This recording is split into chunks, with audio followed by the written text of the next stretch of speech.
Oh,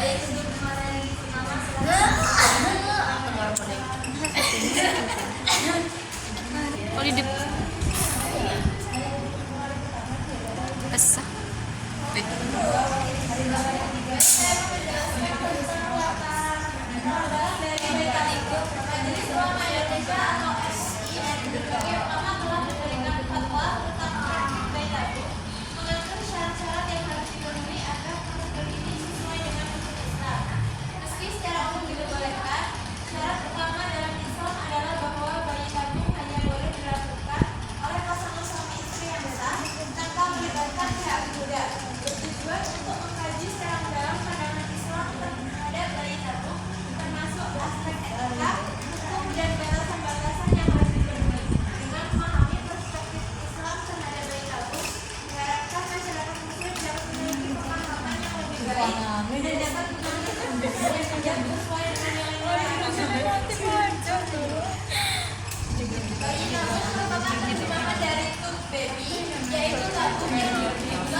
Virus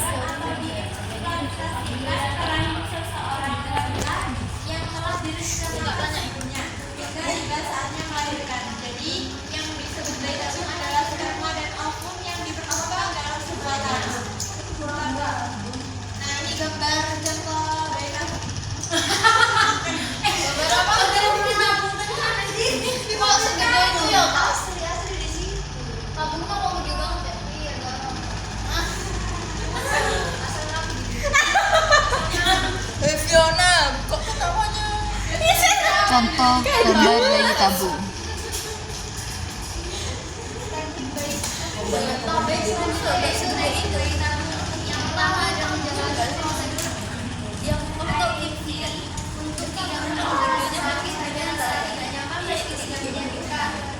Pasangan yang ingin menjalani prosedur ini akan disarankan lebih dulu rencana mereka bakal dalam pertimbangan.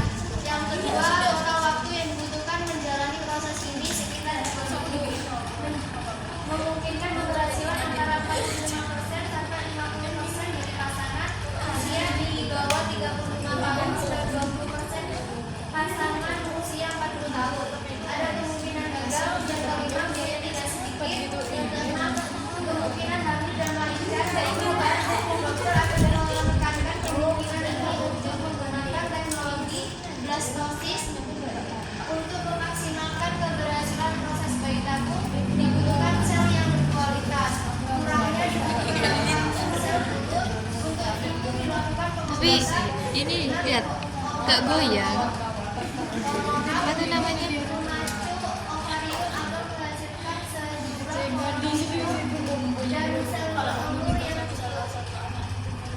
Dampak positif yang pertama adalah memberikan harapan kepada pasangan pastri yang baru mempunyai anak atau mandul.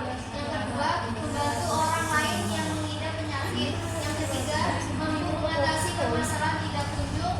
Keempat, memiliki anak bagi menderita kelainan organ reproduksi atau lainnya. Yang kelima, memberikan harapan bagi kesejahteraan umat manusia. Dampak negatif yaitu ada 5. Yang pertama, pada program bayi tabung, proses pembuahan terjadi secara tidak alami, pembuahan dilakukan secara buatan. Yang kedua, munculnya persewaan permasalahan, penyewa rahim ibu yang lain. Benih istri ovarium disewakan dengan benih suami sperma, kemudian dimasukkan ke dalam rahim wanita lain. Yang ketiga, bertentangan dengan kodrat dan fitrah manusia sebagai makhluk Tuhan. Yang keempat, kemajuan manusia, teknologi telah mempermudah dampak bayi tabung. Yang lain adalah resiko bayi teranak kembar. Yang kelima, biaya mahal.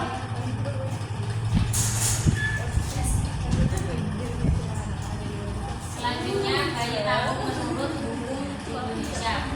Program bayi tabung atau yang disebut fertilisasi in vitro atau FI. Apa namanya? FIV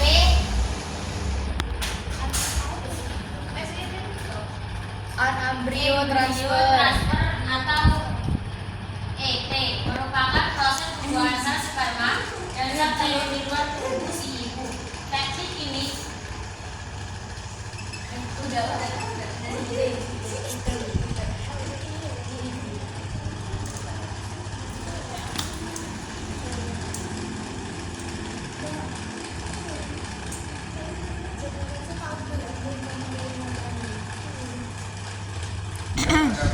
teknik ini pertama kali digunakan di Inggris pada tahun 1908. Proses bayi tabung pada prinsipnya mempertemukan sel telur dengan sel sperma di luar rahim di dalam cawan didiamkan. Dalam penerapan program bayi tabung di Indonesia harus tunduk pada perundang-undang yang berlaku, di antaranya Undang-Undang Dasar Republik Indonesia 1945, Undang-Undang Nomor 23 Tahun 1992 tentang kesehatan yang telah dicabut dengan Undang-Undang Nomor 36 Tahun 2009 tentang kesehatan. Selanjutnya disebut Undang-Undang Kesehatan. Adapun dokter yang menangani program bayi tabung itu Undang-Undang Nomor 29 Tahun 2004 tentang praktek kedokteran. Selanjutnya disebut Undang-Undang Praktek Kedokteran. Undang-Undang Nomor 36 2014 tentang tenaga kesehatan. Selanjutnya disebut Undang-Undang Tenaga Kesehatan dan terkait dengan kode etik kedokteran.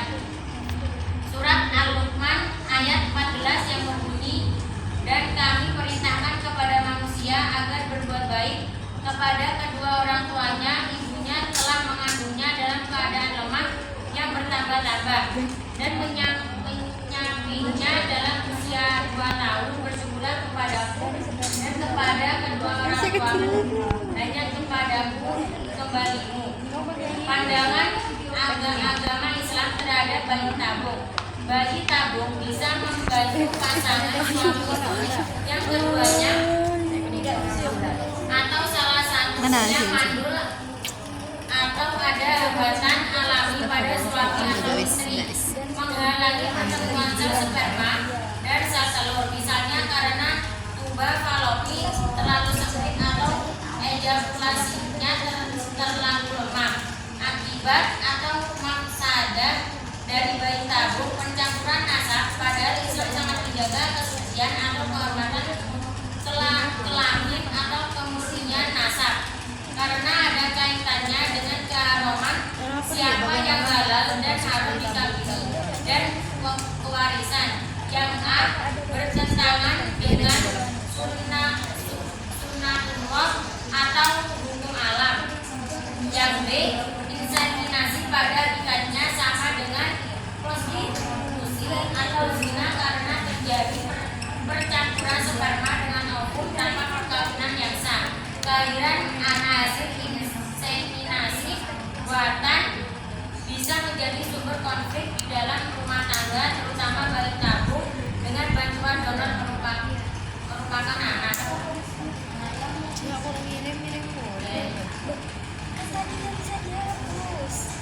Baik, kesimpulannya adalah mengenai bayi tabung dalam perspektif Islam bisa menjawab kebutuhan terhadap teknologi medis yang sesuai syariat. Teknologi reproduksi bayi seperti tabung diakses sebagai solusi bagi pasangan yang gantian ya keturunan secara alami. Islam memberikan teknologi dengan cara mengikuti aturan syariat yang bersyarat dan jelas. Dalam Islam, bayi tabung diperbolehkan jika menggunakan sperma dan sel telur dari pasangan suami istri yang sah tanpa adanya keterlibatan pihak ketiga, baik donor maupun perawat pengganti. Hal ini bertujuan menjaga keturunan yang jelas dan menghindari campur aduk garis keturunan, pertimbangan etis dan kesehatan. Penggunaan teknologi bayi tabung harus memperhatikan aspek kesehatan dan keselamatan bayi bagi ibu dan anak. Selain itu, niat yang baik serta tujuan yang sesuai syariat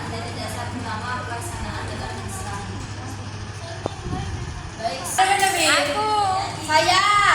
Ya jadi. Saya. Iya. Ayo, ayo, ayo.